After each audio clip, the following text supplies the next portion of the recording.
জীবনে যত অপকর্ম, প্রত্যেকটা অপকর্মের জন্য উৎসাহদাতা হলো শয়তান। আপনাদেরকে আমি স্পেশাল একটা নিয়ামতের কথা বলবো।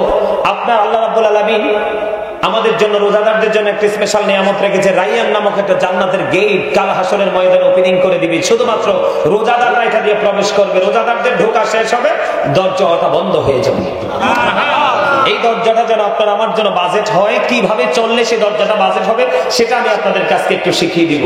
একটুখানি আগে আমি আপনাদেরকে বুঝাই রাসূল কি জিনিস, কারণ আমি যখন বলবো রাসূলের হাদিসগুলো এটা অনেকের গায়ে এসে পড়তে পারে। আপনার জন্য এটাকে নিতে যেন অসুবিধা না হয়। আমি আপনাদেরকে বলি, এদিক তাকান। আমরা আল্লাহকে চাই কি চাই না? আল্লাহকে চাইতে হলে আমাদেরকে কোথায় যেতে হবে? টেকনিক অবলম্বন করতে হবে। সরাসরি ডিরেক্টলি আমরা আল্লাহকে পাবো না। আল্লাহ রাব্বুল আলামিন আমাদেরকে বুদ্ধি শিখিয়ে দিয়েছে। কি বুদ্ধি শিখিয়েছে বলবো? আল্লাহ রাব্বুল আলামিন পবিত্র কালামে হাকিমে বলে দিয়েছেন, মাইয়াতির রাসূলা ফাকাদ আতাল্লাহ। হি হু ওবিস দা অ্যাবস্টিল ওবিস আল্লাহ। যে ব্যক্তি রাসূলের নির্দেশ মানলো সেজন্য আল্লাহর নির্দেশ মানলো। বুঝতে পারছেন নি? মানে আল্লাহ পাওয়ার পুরো নিয়ামতটাই কার কাছে? রাসূলের কাছে। শুধু এখানে ক্ষান্ত নয়, আল্লাহ রাব্বুল আলামিন ইহুদি খ্রিস্টানেরা বক্তব্য দিয়েছে। দিক তাকান, এখনকার কিন্তু আপনার আমার যুবকরা, আপনার আমার ছেলেরা, এই প্রজন্মের যে যুবক 15, 16, 17, 18 বছর বয়সী ছেলেরা, এরা কিন্তু ছেলেরা মেয়েরা ম্যাক্সিমামই কিন্তু পথভ্রষ্ট। কাকে ফলো করে? এই মোবাইল ফলো করে। এটার মধ্যে কি আছে? শুধু বেঈমান কাফেরেরা। বহুত বললে হবে না, স্পেসিফিক ভাবে বলতে হবে এখানে কারা ঢুকে আছে। বেঈমান কাফেরেরা কারা? এটার মধ্যে কি আছে? বেঈমান কাফেরেরা। এখন বেঈমান কাফের মুসলমানের বন্ধু না শত্রু? শত্রু তো আপনারা মুখস্থ বলছেন, আর আমি বলি আল্লাহ কোরআনে বলেছে, ইন্নাল কাফিরিনা কানু লাকুম আদুওয়াম মুবিনা। আল্লাহ বলেছেন, the heretics are the eternal enemy of the believers।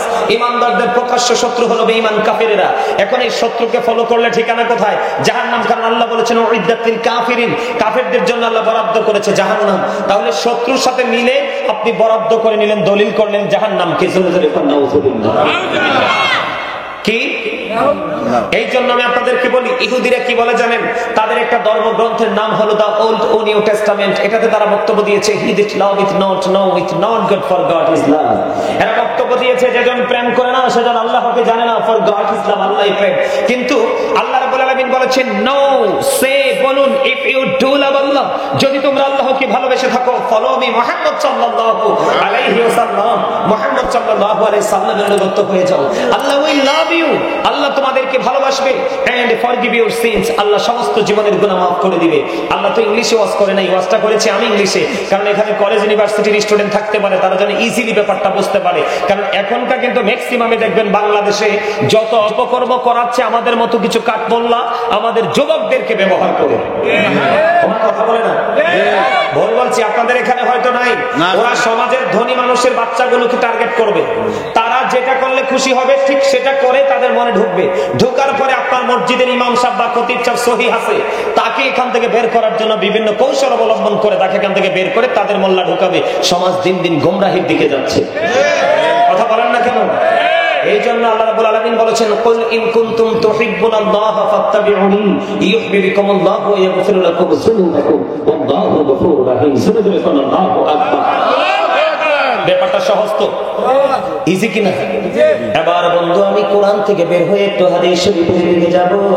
আমার নবী, আপনার নবী, রাহমাতাল লিল আলামিন নবী, তিনি বন্ধু বলে দিয়েছে বুখারী এবং মুসলিম শরীফের মধ্যে যে হাদিস কানা, রাসূল বলেছেন, আবি হুরায়রা রাদিয়াল্লাহু তাআলা قال رسول الله صلى الله عليه وسلم من اطاعني فقد اطاع الله ومن عصاني فقد عصى الله ومن اطاع اميري فقد اطاعني ومن عصى اميري فقد عصاني متفق عليه। জোরে জোরে বলুন আল্লাহু আকবার। হযরত আবু হুরায়রা রাদিয়াল্লাহু তাআলা আনহু থেকে হাদিস কানা বর্ণিত, আমার নবী, আপনার নবী তো জাহানের বাদশা নবী, তিনি প্রাণীর নবী, নবী তিনি বলে দিয়েছেন মান আতাআনি ফাকাদ আতাআল্লাহ, যেই ব্যক্তি আমার অনুগত্য করে সে যেন আল্লাহর অনুগত্য করলো। ওয়া মান আসানি ফাকাদ আসাল্লাহ, যে আমার অবাধ্য করে সে মূলত আল্লাহর অবাধ্য করলো। এটা হলো ফার্স্ট স্টেজ। সেকেন্ড স্টেজে এসে রাসূল কি বলেছেন? ওয়া মান আতা আমিরি ফাকাদ আতানি, আবার রাসূল বলেছেন যেই ব্যক্তি আমার আমিরের অনুগত্য করে সে যেন আমার অনুগত্য করলো। ওয়া মান আসা আমিরি ফাকাদ আসানি, মুত্তাফাকুন আলাইহি। রাসূল বলেছেন যে আমার আমিরের অবাধ্য করে সে যেন আমার অবাধ্য করলো। বিষয়টা কোথায় গেল? আপনি যদি আপনার আশেপাশে হোক, দূরে হোক, কাছে হোক, দূরে হোক, যেখানেই হোক বন্ধু, আপনার যদি হক্কানি কোন আলেমের সাথে যদি আপনার প্রেমের ডোরে লেগে যায়, যে আলেম হতে হবে আহলুস সুন্নাত ওয়াল জামাতের অন্তর্ভুক্ত। কারণ আমার রাসূল বলেছেন আহলুস সুন্নাহ ওয়াল জামাত ইজ দা বেস্ট পার্টি। ওই পার্টির জন্যই বরাদ্দ আছে আমার আল্লাহর নিয়ামতে পরিপূর্ণ জান্নাত। এটা আমার কথা না, রাসূলের কথা। এখন রাসূলের কথা সত্য না মিথ্যা? সত্য। আর যারা বলেন এটার মধ্যে সন্দেহ আছে না? রাসূল বলেছেন যে ব্যক্তি আমার আমিরের অনুগত্য করে সে আমার অনুগত্য করে। বন্ধু, আপনি যদি হক্কানি কোন আলেমের সাথে প্রেমের ডোরে লাগাইতে পারে, ওই প্রেম বন্ধু লেগে যায় রাসূলের সাথে। প্রেমের ডোরে লাগলে অটো আল্লাহ আপনার হয়ে যায়। যে কোনো হক্কানি আলেমের বিরোধিতা করলো সে যেন নবীর বিরোধিতা করলো, আর নবীর সাথে যারা বিরোধিতা করলো তারা আল্লাহর অবাধ্য হয়ে গেল। ঠিক কিনা বলেন? বুখারী এবং মুসলিম শরীফ থেকে প্রমাণিত বন্ধু, আল্লাহর কোরআন থেকে প্রমাণিত। কি জন্য? আর কিছু লাগছিল? আর কেউ ডিস্টার্ব করেন না, একটা সাউন্ড দিবেন না। আই তোদের মন মজা এই ওয়াজটা করি, ঠিক আছে নি? হ্যাঁ, ঠিক আছে। ওয়াজকে মজা লাগে? আপনার আবার নেগেটিভ কিছু নিয়ে না। উনি আমার দরদি হয়ে বলছে যে হুজুর ওখানে পানি আছে। আমার আবার ওয়াজ 3 ঘন্টা 4 ঘন্টা করলেও আমার আবার চা বা পানি কিছু লাগে না, আলহামদুলিল্লাহ। আমি কিন্তু কারো বাড়িতে কিছু খাই না। আমার জীবনে আমি মাছ গোস্ত কেমন মজা সেটা বলতে পারবো না। মাছ কেমন মজা, গোস্ত কেমন মজা আমার জীবন আমি খাই নাই। 12 মাস শাকসবজি খাই একমাত্র নিজের ঘরে। হজে গেছি, খাবার নিয়ে গেছি। এই যে প্রোগ্রামে যাই এক ডিস্ট্রিক্ট থেকে আরেক ডিস্ট্রিক্টে প্রতিদিন, যতই দাওয়াত দিবেন আমি আপনার বাড়িতে এসে 3 ঘন্টা ওয়াজ করতে রাজি আছি, কিন্তু এক গ্লাস পানি খাইতে রাজি নেই। আমি কারো বাড়িতে কিছু খাই না। আপনারা দেখবেন অনলাইনে ঢুকে হাজার হাজার ভিডিও দেখবেন, কিন্তু একটা চা বা পানি বা কফি খাইতে আমি খাইও না, ঘরেও খাই না। আলহামদুলিল্লাহ বলেন। আলহামদুলিল্লাহ। আরো জোরে আরেকটু মহব্বতে আলহামদুলিল্লাহ। কিন্তু আমি সময়টাকে অনেক বেশি মূল্যায়ন করি। কেউ যদি কথা বলে আমি স্টেজে তাকে দাঁড় করাই, তোমার সমস্যা কি? ভালো না লাগলে বাড়ি চলে যাও। আমার সামনে 5 জন থাকলে দ্যাটস এনাফ। কারণ এখানে যেমন জান্নাতের বাগানে উপস্থিতি কম, ওই চিরস্থায়ী জান্নাতের বাগানের উপস্থিতিও কমই হবে। প্রতি 1900, মনে রাখবেন, প্রতি 1999 জন যাবে জাহান্নামে, only 1%, একটা লোক মাত্র যাবে জান্নাত। একটা লোক। সেই লোকটা কেমন কম্পিটিশনে আছে, সেই কম্পিটিশন করেওয়ালা ব্যক্তিগুলোকে আজকে চিহ্নিত করব, তাহলেই আপনি রোজাদার হতে পারবেন। না হয় সারাদিন রোজা রেখে, রাসূল বলেছে তুমি সারাদিন শুধু পানাহার ত্যাগ করছো, এটাই তোমার নসিবে জুটলো, আর কিছুই জুটলো না। তুমি রাত্রে তারাবি পড়েছো, কিন্তু তুমি রাত্রিটাই জাগ্রত রইলে, তোমার নসিব আর কিছুই জুটলো না। যদি তুমি আমি আজকে যা বলবো সেগুলো মেনে যদি তুমি রোজা রাখতে পারো, তোমার দিনের রোজা, রাতের কোরআন তেলাওয়াত দুটোই তোমার পক্ষে সাক্ষী দিবে। আর এই সাক্ষীর কারণে আল্লাহ তোমার জন্য বরাদ্দ দিবে। আল্লাহ বলবেন ইউ গো টু প্যারাডাইস, জান্নাতে চলে যাও। ওই রাইয়ান নামক জান্নাতের গেট দিয়ে, লোকাল গেট দিয়ে নয়। জোরে জোরে সুবহানাল্লাহ। বলে হুজুর ওখানে কি লোকাল শব্দ আছে নাকি? না, রোজাদারদের জন্য তো স্পেসিফিক ভাবে আল্লাহ স্পেশাল নিয়ামত বরাদ্দ রেখেছে। আপনারা জানেন না তো, রমাদান ও ইলা রমাদান, হাদিস শরীফের একবারে শেষ অংশে রাসূল বলেছেন এক রমজান থেকে আরেক রমজান পর্যন্ত যদি আপনি যথা নিয়মে কাজ করে যেতে পারেন, 305 দিনের একটা গ্যাপ আছে। কি আছে? 305 দিনের একটা গ্যাপ আছে। এই 305 দিনের গুনার কাফারা হয়ে যাবে। আপনি গত বছরের রোজাটা যদি সঠিকভাবে পালন করে থাকেন, এই বছরের রোজাটা যদি সঠিকভাবে পালন করতে পারেন, ঈদের নামাজ পড়তে যাবেন এক রাস্তা দিয়ে, আর তাকবীরে তাশরিক দিতে থাকবেন, আল্লাহু আকবার আল্লাহু আকবার আল্লাহু আকবার লা ইলাহা ইল্লাল্লাহ আল্লাহু আকবার আল্লাহু আকবার লিল্লাহিল হামদ। তাকবীরে তাশরিক দিতে দিতে দিতে দিতে মসজিদে চলে যাবেন, ঈদগাহের দিকে চলে যাবেন, নামাজ পড়বেন, একটা রাস্তা দিয়ে যাবেন, আর একটা রাস্তা দিয়ে বন্ধু আপনার গন্তব্যে পৌঁছে যাবেন। আপনার সব গুনাহ আমার আল্লাহ মাফ করে দিবে। তবে শর্ত হলো কবিরা গুনাহ করা যাবে না, বেঁচে থাকতে হবে। কথাগুলো কি শুনতে মন চায়? সবার মন চায়? আলহামদুলিল্লাহ বলো। কারণ আপনাদের এখানে পজিটিভ দিকের কোনো শেষ নাই। আল্লাহ রাসূল বলেছেন, কেউ যদি 1 ঘন্টা বা কিছু সময় দিনের শিক্ষা অর্জনের মধ্যে নিজেকে নিয়োজিত রাখে, সারা রাত্র সে ঘুমায় না, রাসূল বলছে সারা রাত যেন সে ইবাদত করতেছে। একদিন যদি কেউ দিনের শিক্ষার মধ্যে নিয়োজিত রাখে নিজেকে, মাত্র একটা দিন, কয়দিন? একদিন যদি নিজের দিনের শিক্ষার মধ্যে নিয়োজিত রাখে, রাসূল বলেছে সে যেন 3 মাস রোজা রাখলো। 3 মাস রোজা রাখলে যে সওয়াব, একদিন দিনের শিক্ষা অর্জন করলে সেই সওয়াব। রাসূল বলেছে 2 ধরনের মানুষের তৃষ্ণা কোনোদিন মিটে না। কয় ধরনের? 2 ধরনের। এক ধরনের মানুষ হলো পৃথিবী লোভী। আপনি যতই দিবেন তার পেট ভরবে, সে যতই পাইবে আরো চাইবে, এটা একটা। আরেকটা হলো দিনের শিক্ষা অর্জনে যারা নিজেকে নিয়োজিত রেখেছে, তাদের শিক্ষা অর্জনের মানসিকতা কোনোদিন মরবে না, এই থামবে শুধু জান্নাতে যাওয়ার পরে, তার আগে না।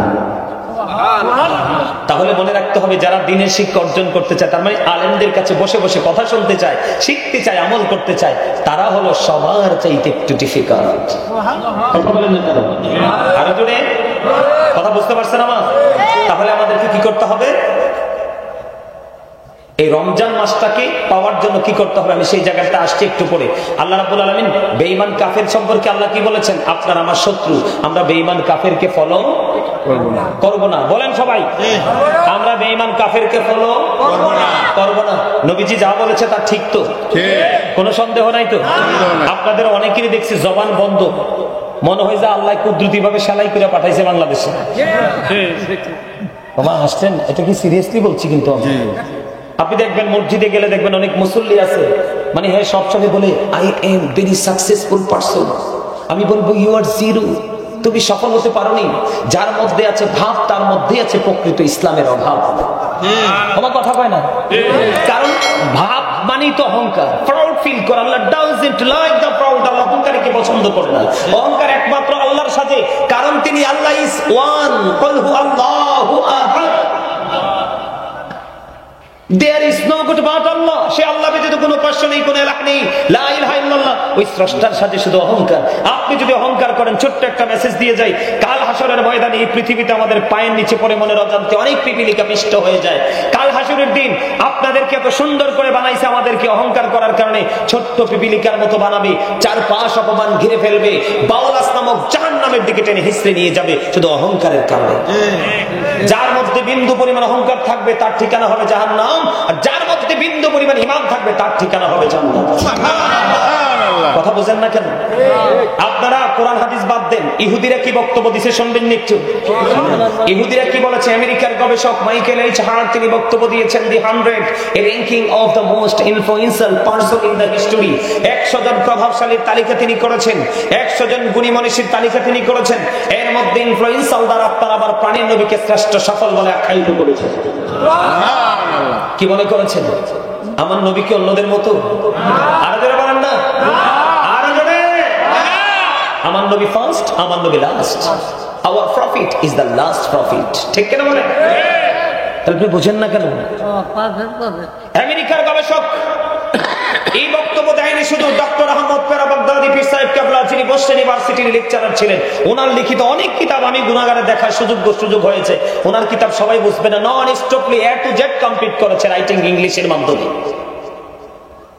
তিনি চমৎকার ভাবে বলেছেন, of all the great religious personalities of world prophet Muhammad রাসূলুল্লাহ সাল্লাল্লাহু আলাইহি ওয়াসাল্লাম ওয়াজ দ্য মোস্ট সাকসেসফুল। আওয়াজ তুলে বলুন সুবহানাল্লাহ। পৃথিবীতে যত নবী রাসূল এসেছে, সকল নবী রাসূলের মধ্যে আপনার আমার প্রাণের নবী হলেন শ্রেষ্ঠ সফল, মোস্ট সাকসেসফুল, সবচেয়ে বেশি সফল। সুবহানাল্লাহ। মানে নবীদের সিটের মধ্যে সর্বশ্রেষ্ঠ সিটে আছে আমার প্রাণের নবী। শুধু এখানে এখান্ত নয়, হযরত মুহাম্মদ সাল্লাল্লাহু আলাইহি ওয়াসাল্লাম was born in a country. His father's name was Abdullah. His mother's name was Amina. His father said died before he was born. He lost his mother in his childhood. He was very truthful. আপনার আমার প্রাণের নবী ছিলেন শ্রেষ্ঠ সত্যবাদী। আওয়াজ তুলে কন্যা সুবহানাল্লাহ। এটা ইংরেজদের বক্তব্য, বাঙালির না। ইংরেজদের। তাইলে বোঝেন ওরা নবীকে কেমন ভাবে, কোন দৃষ্টিভঙ্গি থেকে নবীকে দেখে। আরে ভাই খেয়াল করে দেখেন, there is no বাট আল্লাহ, সে আল্লাহ ব্যতীত কোনো উপাস্য নেই, কোনো ইলাহ নেই। মুহাম্মদ রাসূলুল্লাহ সাল্লাল্লাহু আলাইহি সাল্লাম is the messenger of Allah. Allah of the first pillar is the Lord of all, Rabbul Alamin. Muhammad Rasulullah sallallahu alaihi wasallam is the blessing for the world, rahmatan lil alamin. আওয়াজ তুলে বলুন সুবহানাল্লাহ। আমি সব সময় ওকে হাত দিয়ে বলি, I am very successful person. আমি আখির নবীর উম্মত হতে পেরেছি, এর চেয়ে বড় খুশনসিব আমার জীবনের কিচ্ছু নেই। আপনি জানেন সকল নবীরা টেনশন করবে, আর যার কাছে আপনি যাবেন সবাই দেখাই দিবে আখির নবীর কাছে যাও। আখির নবী সবার আগে জান্নাতে ঢুকবে, নবীজির সামনে বিশাল একটা দল থাকবে, এই দলটা হবে পৃথিবীর পুরোটাই গরিব মানুষের দল। কারণ the rich are not always happy, ধনীরা সব সময় সুখী নয়। বর্তমান প্রেক্ষাপটে যত নষ্ট কাজ ম্যাক্সিমাম ধনী লোকদের দ্বারা সংগঠিত হয়। মা সাউন্ড বন্ধ হয়ে গেছে, কথা বলছেন নাই? আল গিনা গিনা নাফস, প্রকৃত ধনী হলো আত্মার ধনী, আর যিনি আত্মার ধনী তিনি গরিব হয়। কি হয়? আমি আপনাদেরকে বলি, the man is rich but characterless, the man is poor but honest. আপনি কোনটা নেবেন? Thank you very much, absolutely right answer my dear uncle. আলহামদুলিল্লাহ বলেন না কেন? তিনি অনেস্টি ভালোবেসেছেন, কারণ honesty is the best policy, সততাই সর্বোত্তম পন্থা।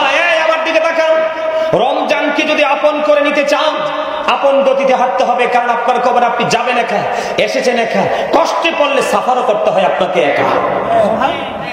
আমার কথা কি বুঝেন আপনারা? আরে ভাই ঠিক বলেন না কেন? সত্যকে সত্য বলা, মিথ্যাকে মিথ্যা বলা, এটাও তো জিকির। কারণ আমার আল্লাহ পছন্দের কাজ। কার কাজ? হ্যাঁ দিক তাকান, আল্লাহ ইবনে হাজার আসকালানী হাসান ইবনে জাকওয়ান রাদিয়াল্লাহু তাআলা আনহু থেকে তিনি বর্ণনা করেছেন, তিনি বলেছে পৃথিবীতে চলার পথে তোমরা ধনী লোকেদের সন্তানের সাথে মিশো না, কারণ ধনী লোকেদের সন্তানরা হলো নারীদের মতো সমাজের ফিতনা। আপনি দেখবেন গরিব এবং মধ্যবিত্ত তার জাত কলঙ্কের ভয় করবে, কিন্তু সব ধনী কিন্তু খারাপ না, আবার সবাইকে এক পাল্লা উঠায়েন না। আমার জীবনে অনেক ধনী লোকের সাথে দেখা হয়েছে যার মধ্যে 1% অহংকার আমি পাই নাই। আলহামদুলিল্লাহ বলবেন না? চট্টগ্রাম হাটহাজারিতে এক প্রোগ্রামে গেল, লোকটা একবারে স্নেহ, এত ধনী। গেলাম, যাওয়ার পরে আমি ভাবছি উনি হয়তো মাহফিলটা করাচ্ছে। আইসা দেখি পাশের গ্রামে মাহফিল, যায় দেখি পাশের গ্রামে মাহফিল। অদ্ভুত তো, উনি বলতেছে হুজুর আমি আপনাকে এত ভালোবাসি গো, আমার ছেলেরা কেউ দেশে থাকে না গো হুজুর, আমার মন চায় আমি আপনাকে ভালোবেসে কাছে বসে বসে আলোচনা শুনবো। এই জন্য পাশের গ্রামে হাঁটি হাঁটি পা পা করে আমি চলে গেলাম, গিয়ে মাহফিল কমিটিকে বললাম তোমরা যে মাহফিল করাবে প্রধান অতিথি আমি দাওয়াত দিব, এবং ওই হাদিয়াত ওনার সাথে যা খরচ হবে সব আমি করব। সত্যি সত্যি তা করলেন, এবং এখনো পর্যন্ত তিনি বন্ধু যোগাযোগের ব্যবস্থা রাখে। আপনি বলেন এই মানুষটার মধ্যে কোনো অহংকার আসেনি? আরো যদি বলেন, যার সিনায় অহংকার থাকে সেই কাজটা করতে পারে না। এই জন্য বললাম, এই কারণে বললাম সমাজের মহিলা যেমন ফিতনা, ঠিক তেমনি ভাবে বন্ধু এই সমাজের ধনী লোকের ছেলে মেয়েরাও ফিতনা। কারণ ধনীরা কলঙ্কের ভয় রাখে না, জানে সে কোনো অন্যায় অকারেন্স করলে তার বাবা কোনো না কোনো ভাবে এটাকে ধামাচাপা দিয়ে কারো না কারো কাঁধে জোরপূর্বক তুলে দিতে পারবে। এটা আমার বক্তব্য নয়, আমাদের পূর্বসূরি আইম্মায়ে কেরামের বক্তব্য। বন্ধু কেন বললাম? আপনি রমজান মাসে জিনা ব্যভিচার হয় কি হয় না? আর জোরে বলেন না, হয় কি হয় না? আমি আপনাদেরকে বলবো আপনি রোজাকে কেমন করে রোজা হিসেবে দেখবেন, রোজা হিসেবে কেমন করে পালন করবেন। বন্ধু সর্বপ্রথম আপনার কাজ হলো রমজান মাসে যখনই আপনি বের হবেন চক্ষুটাকে নিম্নগামী করে হাঁটবেন, নিচু করে হাঁটবেন। হুজুর কেন গো? আমার রাসূল বলে দিয়েছেন যেই ব্যক্তি চক্ষুটাকে নিম্নগামী করে চলতে শিখবে, আমি নবী কথা দিলাম আমি তোমার জান্নাতের দায়িত্ব নিয়ে নেব। তার মানে তোমাকে জান্নাতে ঢোকানোর দায়িত্ব আমি নবীর, কারণ আমি নবী বলেছি তুমি চক্ষুটাকে নিম্নগামী করো। তুমি এই কথাগুলো শোনার পরে মানা শুরু করে দিয়েছো, কারণ রাসূলকে ভালোবাসা, রাসূলকে মহব্বত করা আপনার আমার জন্য ফরজ এবং ঈমান। এখন কি মুখে বলবো ভালোবাসি না, কর্ম দ্বারা? আরো জোরে বলেন না। হুজুর কেন চক্ষুটাকে নিম্নগামী করতে হবে? আপনি যখন চক্ষুটাকে নিচু করে রাখবেন, কোন নোংরামি আপনার চোখে আস পড়বে না। যদি কোন নোংরামি যদি চোখে না পড়ে, আপনার মনের করে কোন নোংরামি ঢুকবে না। আর কোন নোংরামি যদি না ঢুকে, আপনার দ্বারা কোন নোংরামি, বন্ধু নফসের নোংরামি কোন সম্ভব না। কথা কি বুঝতে পারছেন? আমার দিকে তাকানো বন্ধু, বুঝতে পেরেছেন? মানুষকে কিন্তু হত্যা করা যায় যে নয়, কিন্তু যারা জিনা করবে, ব্যভিচার করবে, তাদেরকে হত্যা করা বৈধ। এই যে জিনা করা, ব্যভিচার করা, সমকামিতা করা, এগুলো লূত আলাইহিস সালামের জামানায় ছিল বন্ধু। আমি আপনাদেরকে বলি, ওই জিনা ব্যভিচার যদি সমাজ থেকে আপনি দূর করতে চান, আপনার ছেলে যখন প্রাপ্তবয়স্ক হবে বিয়ে দিয়ে দিবেন। মেয়ে যখন প্রাপ্তবয়স্ক হবে, ধার্মিক দেখে ছেলে অথবা মেয়ে দেখে বন্ধু বিয়ে দিয়ে দিবেন। তখন এই সমাজ থেকে বন্ধু জিনা ব্যভিচার উঠে যাবে। রমজান মাসে পর্যন্ত আপনার এই নোংরামি করার চিন্তা ভাবনা আপনার মধ্যে থাকবে না বন্ধু। আমি আপনাদেরকে বলে দেই, আবু সাঈদ খুদরি রাদিয়াল্লাহু তাআলা আনহু থেকে হাদিস কানা বর্ণিত, আমার রাসূল বলে দিয়েছে, একজন পুরুষ আর একজন পুরুষের লজ্জাস্থানের দিকে তাকাবে না, একজন নারী আর একজন নারীর লজ্জাস্থানের দিকে তাকাবে না। ইয়া রাসূলুল্লাহ, ইয়া হাবিবাল্লাহ, নবী গো, আমার প্রাণী নবী বন্ধু আরো বলে দিয়েছে, আমার দিকে তাকান, আমার রাসূল আরো বলে দিয়েছেন বন্ধু, একটা প্রাপ্তবয়স্ক যুবক, দুইটা প্রাপ্তবয়স্ক যুবক একই কাঁথার নিচে ঘুমিও না। একটা যুবতী নারী আর একটা নারী, দুইজন একই কাঁথার নিচে ঘুমাইও না। জোরে জোরে বললাম সুবহানাল্লাহ। কি একজন আরেকজনের দিকে, লজ্জাস্থানের দিকে তাকানো যাবে না। ছেলে ছেলের দিকে, মেয়ে মেয়ের দিকে, একটা ছেলে একটা মেয়ে দুজন একই কাঁথার নিচে ঘুমানো যাবে না। রাসূল নিষেধ করে দিয়েছেন বন্ধু। হযরত সুফিয়ান সাউরি রাদিয়াল্লাহু তাআলা আনহু তিনি বলে দিয়েছেন, খেয়াল করেন, গত পরশুদিন খবরে দেখলাম একদিনে 65টার উপরে ধর্ষণ হয়েছে। জোরে জোরে বলেন নাউজুবিল্লাহ। এর মধ্যে একটা ধর্ষণ হয়েছে চতুর্থ শ্রেণীর ছাত্রী। কথা নাউজুবিল্লাহ বলবেন না কেন? এটা কি আপনার আমার সন্তান কিনা, আমার মা বোন কিনা? আরো জোরে বলেন না। এটি আমাদের এই দোষগুলো কেন জানেন? আজকে সমাজের মধ্যে বিষয়গুলো নিয়ে বন্ধু আলোচনা হয় না। আমি আপনাদেরকে বলি, শুধু মেয়েদেরকে চোখে চোখে রাখতে হবে এমনটি নয়। হযরত সুফিয়ান সাউরি রাদিয়াল্লাহু তাআলা আনহু তিনি গোসলখানায় ঢুকলেন গোসলখানার জন্য। যখন গোসল করার জন্য দরজাটা একটু ফাঁক দেখে বন্ধু একটা ছোট্ট কিশোর বালক একটা ঢুকে গেল সুফিয়ান সাউরির গোসলখানায়। এবার তিনি গোসলখানা থেকে উচ্চ আওয়াজে ডাকতেছেন, কে আছো, কে আছো? আমার এই গোসলখানায় একটা পুটপুটি কিউট, অত্যন্ত কিউট একটা বাচ্চা, একটা বালক, একটা কিশোর আমার গোসলখানার মধ্যে ঢুকেছে। তুমি তাকে তাড়াতাড়ি করে বের করে নাও, কারণ একটা নারীর সাথে থাকে একটা শয়তান, একটা বালকের সাথে থাকে 10টা শয়তান। বুঝতে পারছেন না কিছু? উপযুক্ত আজকে শিখে রাখেন, লজ্জা নয়, এগুলো জানতে হবে। আপনারা জানেন না বলে আজকে সমাজের মধ্যে আপনার ছেলে মেয়ে কোথায় কি অকারেন্স করছে আপনি সেটার খবর রাখেন না। আমি আপনাদেরকে বলি, আপনি যারা বাবা হয়েছেন, মা হয়েছেন, তাদেরকে নবীজি শিক্ষা দিয়েছে। আপনি বুকে হাত দিয়ে বলবেন যে হুজুর আপনার কথার সাথে আমি একমত হতে পারি নাই। পারবেন না, কারণ আপনি দায়িত্বটা পালন করতে পারেননি বন্ধু। আল্লাহ রাসূল বলেছেন, আদিবু আওলাদাকুম আলা তালাতি খিসানিন হুব্বি নবিকুম ওয়া হুব্বি আহলি বাইতিহি ওয়া আলা কিরাতিল কুরআন। রাসূল বলেছেন, তোমরা তোমাদের সন্তানদেরকে 3টি বিষয়ে শিক্ষা দাও। একটি হলো হুব্বি নবিকুম, teach the love of the prophet, নবীর প্রেম শেখাও। এরপরে বলেছেন হুব্বি আহলি বাইতিহি, টিচ ফ্যামিলি লাভ, নবীর পরিবারের ভালোবাসা শেখাও। এরপরে বলেছেন আলা কিরাতিল কুরআন, learn to recite the holy Quran, কুরআন তেলাওয়াত শেখাও। আপনারা বলেন কয়টা বাবা সন্তানকে নবীর প্রেম শিখাইছেন? যদি সন্তানকে প্রেম শিখিয়ে দিতেন, নবীর প্রেমের মধ্যে দাদা ভাই, নবীর প্রেমের মধ্যে সত্যকে সত্য বলা, মিথ্যাকে মিথ্যা বলা, হালালকে হালাল বলা, হারামকে হারাম বলা, এই দুটোই তার মধ্যে সমানভাবে কাজ করত। কারণ আমি না নবীকে ভালোবাসি, আমার নবী বলেছে এটা করো না, আমি করবো না। রাসূল বলেছে এটা করো, আমি করবো। এটাকেই প্রেম বোঝা। কথা কি বুঝতে পেরেছেন? ও বন্ধু, আমার রাসূল বলেছে যে ব্যক্তি এই দুই সোয়ালের মধ্যখান এবং দুই রানের মধ্যখানের দায়িত্ব নিতে পারবা, আমি নবী তোমাদেরকে সুইট মেসেজটুকু জানিয়ে দিলাম, আমি নবী তোমাদের জান্নাতের দায়িত্ব নিয়ে নিব। কথাকে বুঝতে পেরেছেন? দুই ঠোঁটের মধ্যখান মানে হলো জবান, আর দুই রানের মধ্যখান হলো লজ্জাস্থান। আমার দুই পাশে আমি দুজন অনারেবল পার্সনকে দেখতে পাচ্ছি। আপনাদের কি ভালো লাগে তো আলোচনা শুনতে, নাকি চলে যাবেন? বসবেন না, আলহামদুলিল্লাহ বলেন। আলহামদুলিল্লাহ। আরো জোরে আলহামদুলিল্লাহ। এত আস্তে কেন? আমার ওয়াজটা ভালো লাগে না? তবে যে কার কাছে কেমন লাগে আমি জানি না, আমার এই দাদা কিন্তু আমার সেই পছন্দ করছে। Beautiful smiling my dear grandfather. আলহামদুলিল্লাহ বলেন না কেন? আমার দাদা পাই নাই। মুরব্বী যদি চামড়া বটা মুরব্বী দেখি দাড়ি পাকনা, আমার দাদা রাখতে ইচ্ছে করে। আমার জীবনে যত মুরব্বী দেখছি, হয় নানা ডাকছি না হয় দাদা ডাকছি। আমার জীবনে নানাকেও দেখি নাই, দাদাকেও দেখি না। আমার জন্মের আগেই দুজন হারিয়ে গেছে।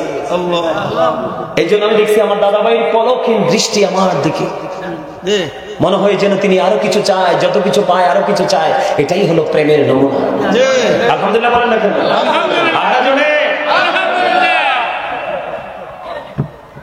বন্ধু, তুমি তোমার দুই রানের মধ্যখানের দায়িত্ব নিয়ে নাও, আর দুই সোয়ালের মধ্যখানের দায়িত্ব নিয়ে নাও, আর তোমার ঘরে ধার্মিক বউ তুমি ঘরে তুলে নাও। তোমার মেয়ের জন্য ধার্মিক ছেলেকে তুমি জামাই করে ঘরে বানিয়ে নাও, তাহলে সমাজ এবং বাংলাদেশ জিনা মুক্ত, ব্যভিচার মুক্ত হয়ে যাবে। কারণ আমাকে শিক্ষিত একটা মা দাও, আমি তোমাদেরকে শিক্ষিত জাতি দিব। কথা কি বুঝতে পেরেছেন? আরে যারা বলেন আমার কথা বুঝতে পারছেন? এই জিনা ব্যভিচার থেকে যদি বেঁচে থাকতে পারেন এবং নোংরা জিনিস দেখা থেকে যদি নিজেকে হেফাজতে রাখতে পারেন, তাহলে হবেন আপনি রোজাদার। কি? কারণ জিনাল আইনুন নাজরু, চোখের জিনা হলো দেখা, চোখের পাপ হলো দেখা। নোংরা জিনিস থেকে যদি আপনার চক্ষুকে দূরে রাখতে পারেন, তাহলে আপনার পুরো অঙ্গ কি থাকবে? নিরাপদে থাকবে, সেফটিতে থাকবে। ঠিক কিনা বলেন? আপনারা ভুলে গেলে চলবে না। ফসল যখন হয় সেই ফসলের ওসর আদায় করতে হয়। সম্পদ যখন থাকে, সোনা গয়না ব্যাংক ব্যালেন্স থাকে, সেটার জাকাত দিতে হয়। আল্লাহ যে আপনার এত সুন্দর বডি বানালো, সেটার জাকাত দিতে হবে না? সেটার জাকাত হলো রোজা। আরো জোরে বলেন না সুবহানাল্লাহ। আরো জোরে। রমজান নিয়ে আমি অনেকগুলো গজল লিখছি, এর মধ্যে একটা গজল মনে পড়ছে, একটু কি শোনাবো? শুনবো একটু ছোট্ট করে?